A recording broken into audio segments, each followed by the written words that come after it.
Welcome to Fight for Life, a pro-life radio show discussing the ministry of First Choice Pregnancy Services here in Las Vegas. I'm Deborah, board member and executive director of First Choice Pregnancy Services. And I'm Jessica, logistics specialist at First Choice Pregnancy Services. We are ambassadors for the unborn. Welcome to the show. Good afternoon, friends. Thanks for joining us today. This is Deb and Jess. We are your ambassadors on behalf of the babies, here to share insights and real-life stories in the fight for life. We have the Quinns here with us today, so it should be a fun conversation. Oh, yes. Because there's some battle warriors. Before we talk to them, we're going to let Jess give you the weekly stat update. Welcome, everyone. From January 4th to January 10th of 2024, First Choice has provided 73 free pregnancy tests and 56 free ultrasounds to the women of Las Vegas. We are not only saving lives, but we are saving the future. I was actually having a conversation with somebody just yesterday, and they said that. And I went, oh my gosh, we need to take that. Swiping. She says, you guys are saving future doctors, lawyers, presidential candidates. You guys are saving those people too. So you're saving the future. If you'd like to join this conversation, you can call into the radio station at 702-650-5588. We're going to cut it short so that we can get right into the conversation. We have Kelly and Leslie Quinn here with us today. Kelly is running for Assembly District 5. Correct. Well, welcome back. Thank you. Been here a couple times before. Yes. But Assembly District 5 is on the west side of the valley. In the Spring Valley area, the lakes area is right in the middle of it. So I ran the last cycle. Didn't win that election. I lost by 1,678 votes. But we went straight into the legislative session, starting in February.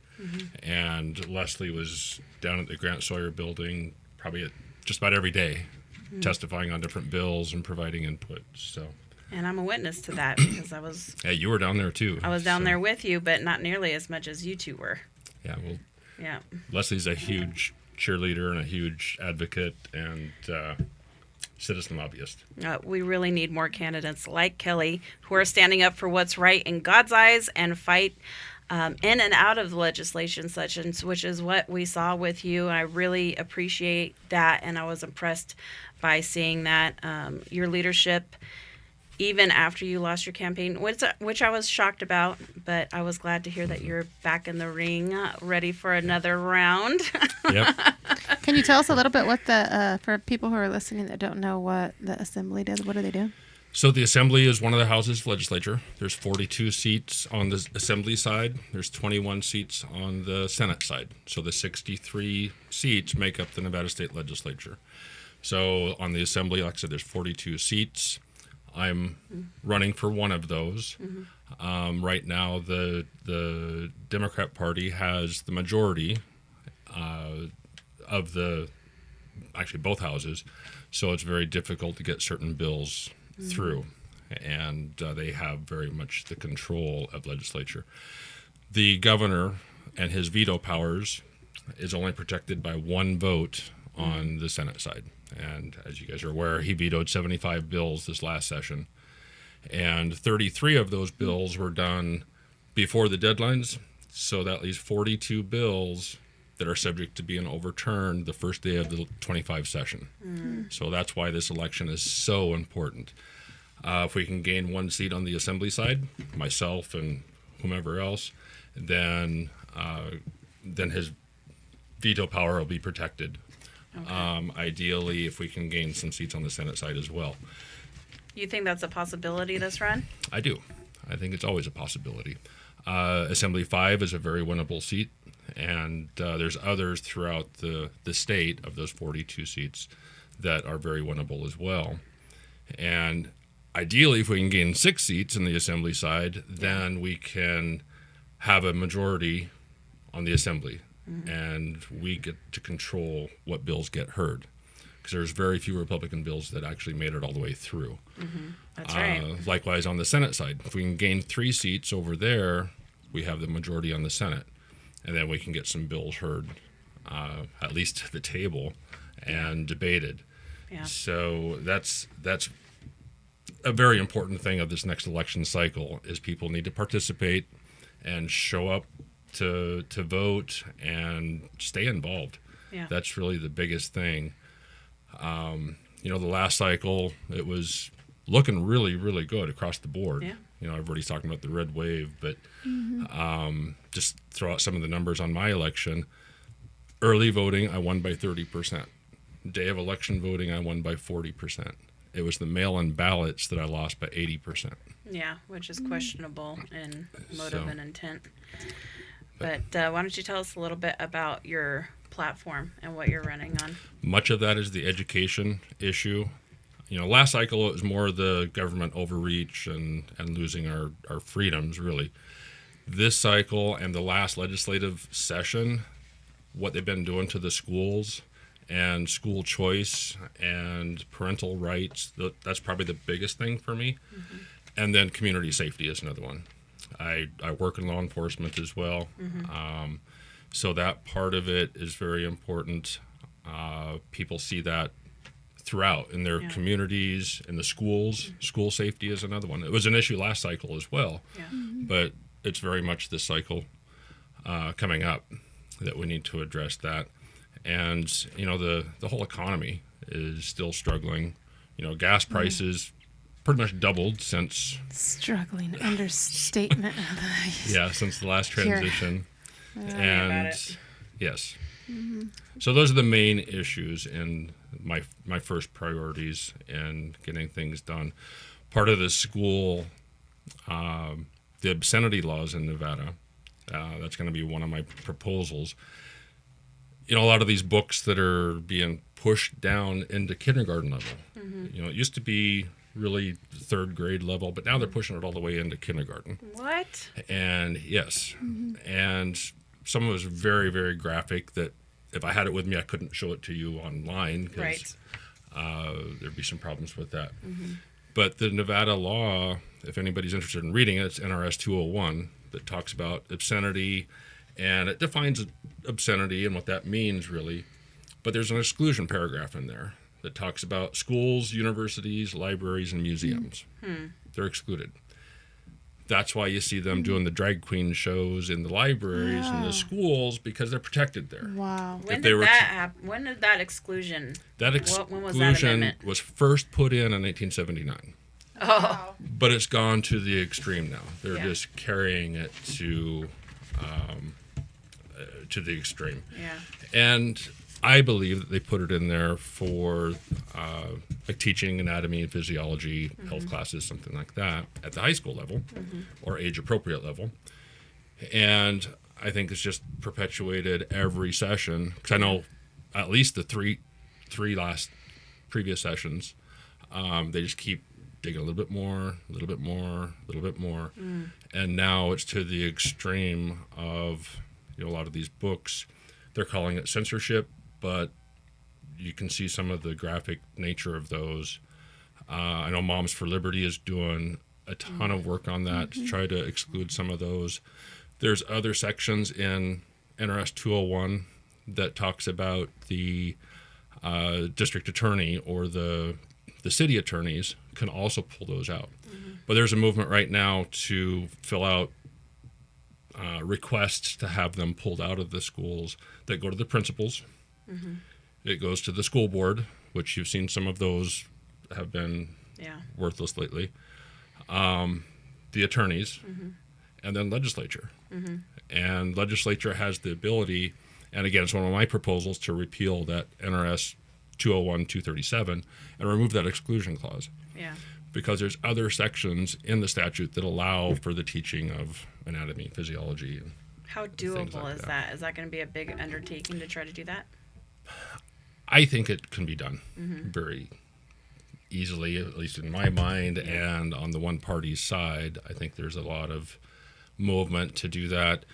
It's not even a partisan issue, really. It's both sides are getting tired of that. And I've actually taken some pictures and shown people on my phone. You tell them about it, but then you show it to them. Right. And they're like, holy cow, that's really happening. Picture's worth 1,000 words. I was actually just watching a video this morning about Planned Parenthood's educational content. And it's a lot of the public schools are having their sex ed being done by Planned Parenthood. And you go on there and you look through their educational content for young people, and you have to sign into your YouTube account, and it's adult content. So what a controversy, or it's so contradictory. But anyhow, Kelly and Leslie are both pro-life, and that's why we have them on the show with us today. Leslie, tell us about some of the stuff that happened in this last legislation session. Or Leslie, thank you. Thank you for having me on the show. I saw a lot of the legislation coming from all the different committees. So this wasn't just like for abortion. It wasn't just being attacked from the health committee. It was being attacked from all of the different committees. And I told Kelly, I said, oh my gosh, did you look at this? Why would this, like SJR 7, for instance, why would that be coming from the voting side or committee? Why would we need that? SJR 7, for those that are listening, is a constitutional amendment that they're trying to pass in order to make abortion legal all 9 months in Nevada. Right. Any age, any term. Yeah, any age, any stage, Any reason. right? Yeah. So I saw much of the legislation attacking parental rights, attacking life. And when you don't care, I mean, there was legislation out there that a person could kill themselves, get basically a kill shot, and the doctor would have to write the prescription, the pharmacist would have to fulfill the prescription, and the coroner had to not mark anything about it. All three of them, none of them could say what was given to this person, that they were killing themselves. And you just keep seeing how That would life be an is insurance nightmare. Well, the Assisted insurance, suicide, it was assisted suicide, and the insurance had to approve it, and so that's what they were going through.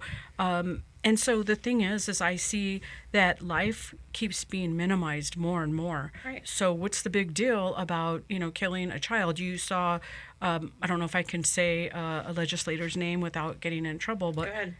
Okay, I am happy to do that. Nicole Cannizzaro, Yeah. who called children fetal waste, fetal tissue and medical waste, and while she was pregnant the whole 9 time, months pregnant. it was disgusting. I wondered if her baby shower invite said "Happy Fetal Waste Shower" or "Happy Medical Waste." It was very frustrating for me to see how that a mother, from one moment to the next, can consider what's growing this life inside of her body is waste. One man's trash, another man's treasure. Yeah, it just, but it's life, and they just didn't see that these are live children, and I just saw a lot of the legislation as it diminished more and more life. That was disgusting to me. And you had all of these legislators that were older. I mean, you see them. When I mean older, I mean adults, and I'm thinking, are we being punked here? Because they were okay with all the things that they were doing. The sexualization of children, the murder of children, the health stations at schools where everybody can get health. And by the way, if you go to the dentist, you want to get your teeth cleaned, hey, they can give you a vaccine too. And without the parents knowing. And I'm thinking, wait a second, our children don't belong to the government. Our children don't belong to the school district. Our children belong to us as parents. Yes, are there parents out there that are bad? Absolutely. But for the most part, most parents are loving. I encourage any parents out there, please, please, please get involved in your kids' school, because you're not being told the truth of what's going on in the public school system. In fact, some charter schools are a little questionable as well. And we need to keep these kids don't think that if life doesn't matter, if parents don't know what a woman is, if an adult doesn't know what a woman is, I mean, geez, this is why kids are, killing themselves, killing other people. They have all these games of killing, and life doesn't matter, but life does matter, right? No matter how small a person is a person, because life is life.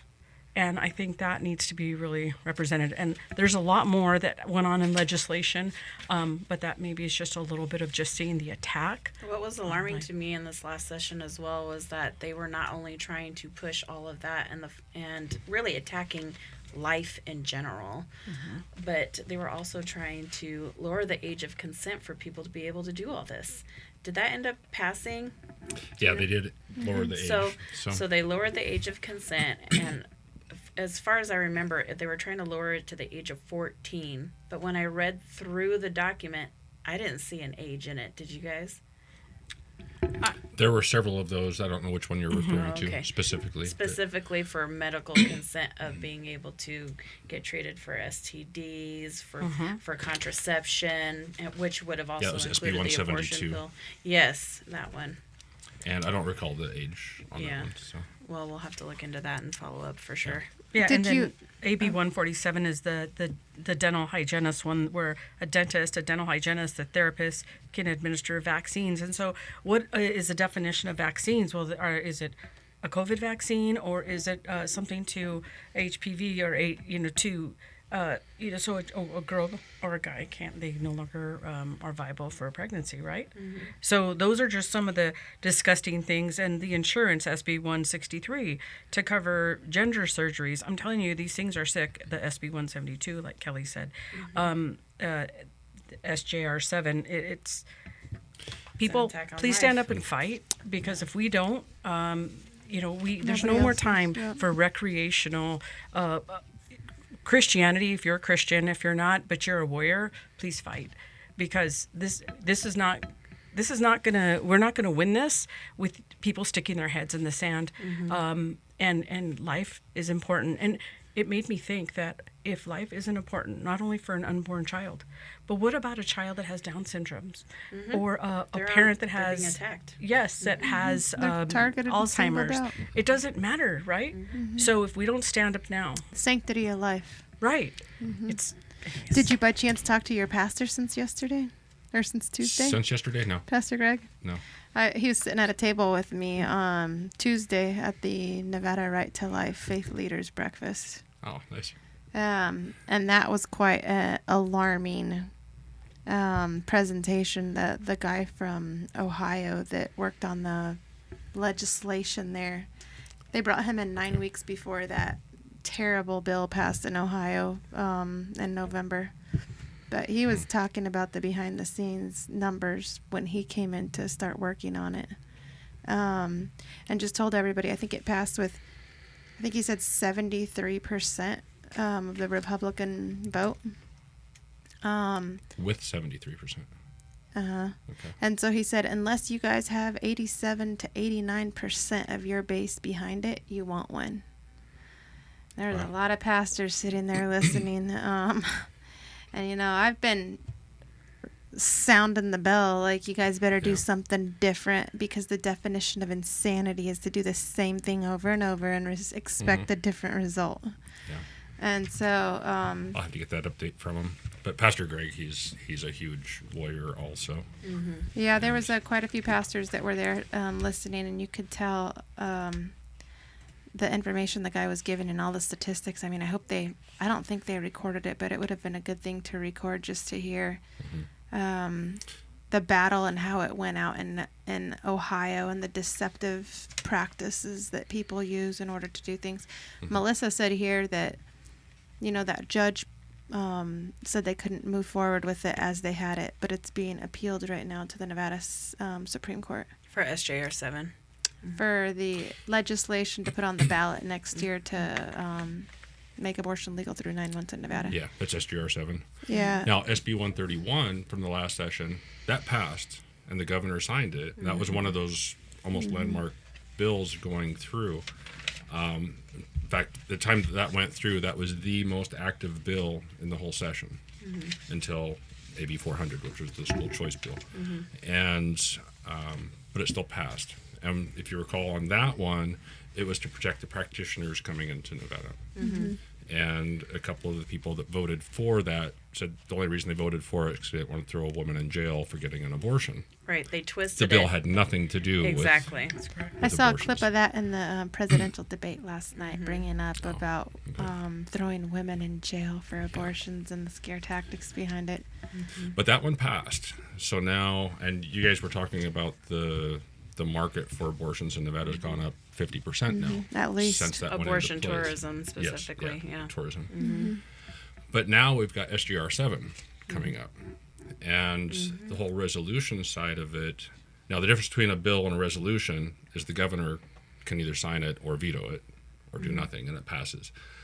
A resolution, the governor never sees or never comes to his table. He has nothing to do with it. That's totally legislature.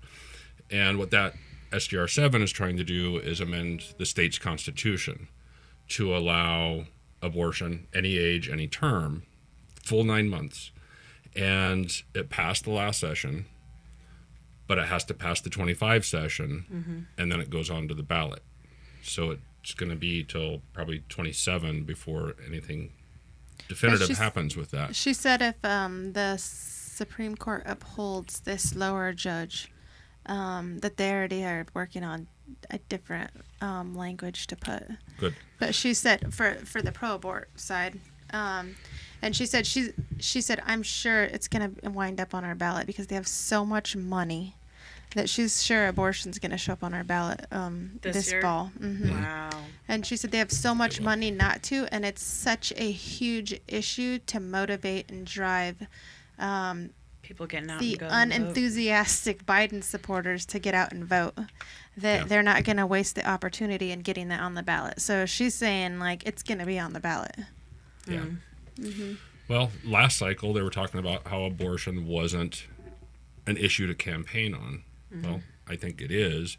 And it became an issue, certainly, with SB 131 and SGR 7 when it went through. That's why I really have an issue with politicians, particularly our candidates that are running for certain seats, and they don't want to discuss abortion at all, and they say, oh, abortion is career suicide. That really bothers me because it's relevant and it's valid right now. Well, with SGR 7 going through, it is very much so. And it is a campaign item to... Absolutely. And that's, I think, a lot of times they don't, they speak from a point of, many of them, ignorance, not really knowing what is abortion. What does that look like to you? People don't know what that looks like to them, and therefore they sit by very lukewarm on the issue. We're working on some stuff to try to help equip pastors and politicians. We're going to be offering presentations soon to help equip them to have these conversations so that they're not constantly on the defensive and they're on the offensive, speaking from things that they know. Yep. Pro-life apologetics. We're going to be doing that soon. Good. So, before it's already almost time to close. Before we do, specifically, what do you want our listeners to know about you and your campaign? Two things. If you have a pen, my website, I'll be glad to talk to anybody about any of this, any of the bills, any of the upcoming platform. But my website is quinn4nv.com. And 4 is spelled out, so QUINNFOR. nv.com, and my email is kelly@quinn4nv.com, and my phone number is on the website and everything as well. Feel free to reach out. I'll be glad to talk. The other part of it is engagement. Get involved with school board, the activities, other groups that are out there. Just be involved. I know we're kind of preaching to the choir here, but we need the choir to get involved. And start reaching out to their sphere of influence also. That's right. Because there's so much at stake. That's and, of course, support your candidates. Again, on the assembly side, if we can gain 6 seats, look and see who your representatives are. Another website to go to is leg.state.nv.us. That's the state's legislative page. There's a ton of information on there, and you can look up and see who your representatives are. Every one of us have 2 legislative reps, one in the Assembly, one in the Senate. Find out who they are, reach out to them, find out what they're about, find out the candidates that you can support, either financially or make phone calls for them. We're really trying to reach out to the precinct level as well. And if you're listening to us or watching online, and you say, oh, I'm not a politician, I'm not a pastor. Well, you could be that point of contact for your pastor or for different groups that you might be involved in. I would encourage you to reach out to us at First Choice, 702-294-CARE, 2273, or fcpsfriends.org. We would love to speak with you, equip you, and maybe you could help us get into some of these areas to help educate and equip people to have these conversations. This needs all hands on deck this next election coming up. There is a lot on the line. Life hangs in the balance every day here, and it's taken this issue to a whole nother level. So that is it. We're out of time. Thank you guys for joining us today. Thank you. We will be back, Lord willing, next week with more in the fight for life. God bless you. Thank you.